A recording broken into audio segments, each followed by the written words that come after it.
Hello, thank you for joining me. Today I want to talk about the E3 conferences that happened yesterday, specifically Microsoft's and Sony's, and which next-gen game system I'm planning to get. In my previous video about the Xbox One and Anita Sarkeesian, I mentioned why I'm not going to be getting an Xbox One anyway. I was not planning to start with.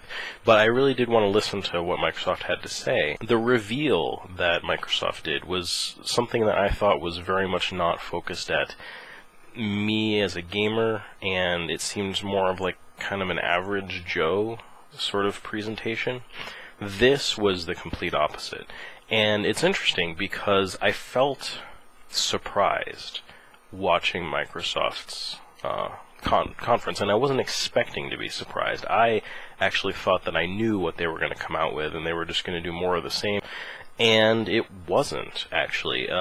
It was very interesting the way that they did it, and I think they thought this was going to put people's fears to rest, and not so much in terms of talking about always online and privacy concerns, but more, I don't know, it's almost like a mantra. I think I've said it before, and I think other people have said it before, that it's all about the games. You know, when it comes to gamers, they're going to go to the console that has the games. And we're trying to impose some things, but, you know, it's going to be good for Microsoft, for us. And here's what's going to be good for you. It's going to be the games, because we know that's what the gamers want. So, they led with, you know, Konami and Kojima, and Metal Gear, you know? So that was extremely unexpected, because that's not really one of their strengths. I expected this time for Sony to be the platform getting all of the Japanese developers.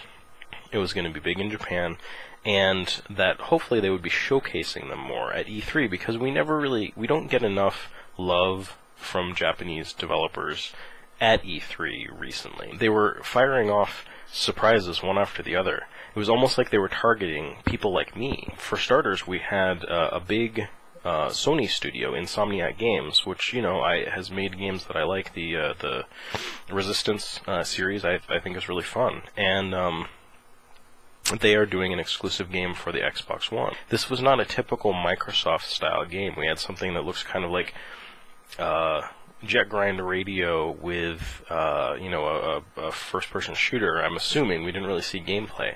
But quirky and interesting. So, again, this is not sort of territory that I would put Microsoft in by any means. Beyond that, we have, and this is a developer that had worked with Microsoft extensively before in terms of Phantom Dust.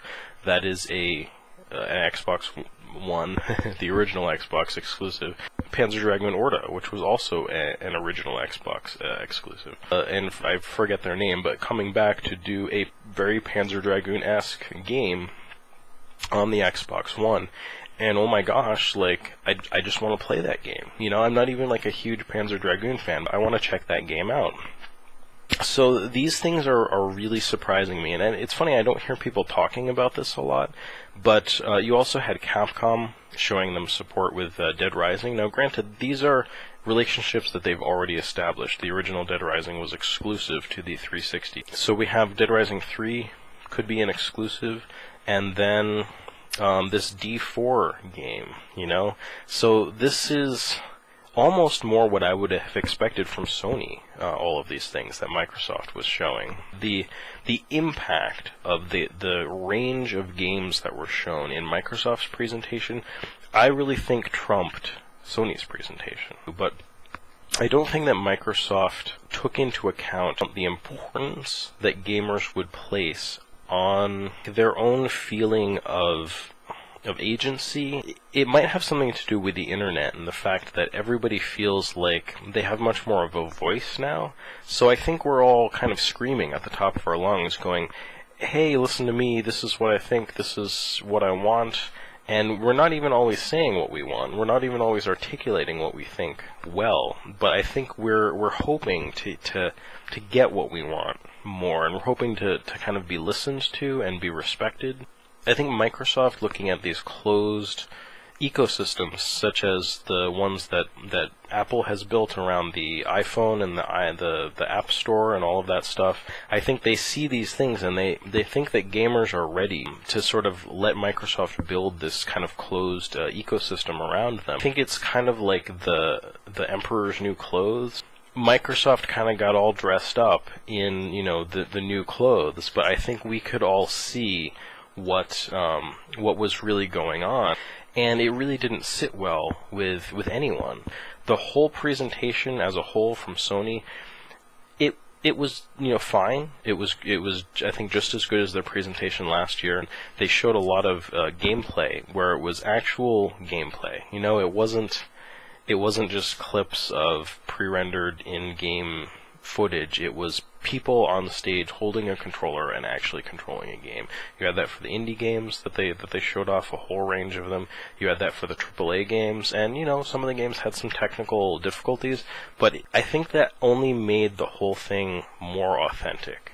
And that's, I think, what gamers really wanted and really appreciated. This outpouring of support that you had at the end of that conference, where everyone was like, we just want to give you guys our money, you know, because we don't feel like you are just trying to bend us over and take advantage of us. And it was just such a refreshing thing. And I think that the lessons that Sony learned in the last gen, it's what got them to this point, this gen. Had Microsoft had a different takeaway from this past gen, I think that things would have been much different for Microsoft too. I really feel like they put the noose around their own necks and jumped off the chair. As it is now, I think that Sony has the overwhelming majority of support. Now, I could be wrong, but I had one of my friends call me up today, and they were like, you know, I'm going Sony. And this is a person who, after Xbox's original reveal, I called him up and basically like laughed in his face. I'm like, ha ha ha, you know, are you seriously gonna, you know, go after the Xbox this time? And he was like a staunch defender of it. And this is because he's a person who, online games, he's really involved in that whole community of playing first-person shooters. That's become video gaming for him. And he is switching to the PlayStation 4.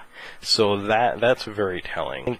The real success of the 360 last gen was the social aspect of it. It's you got a 360 because your friend had a 360 and you guys were all playing games together. And if you lose enough of those people over to Sony, you might end up losing them all because they all want to play together. It's not looking good after these presentations. That's all I can say. So I know that I pre-ordered my PlayStation 4.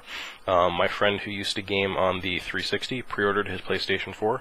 I have two other friends, one of whom works in the video game industry, who all pre-ordered their PlayStation 4s. The two friends that I know who had Xbox Ones pre-ordered, well, I know they're both canceling them.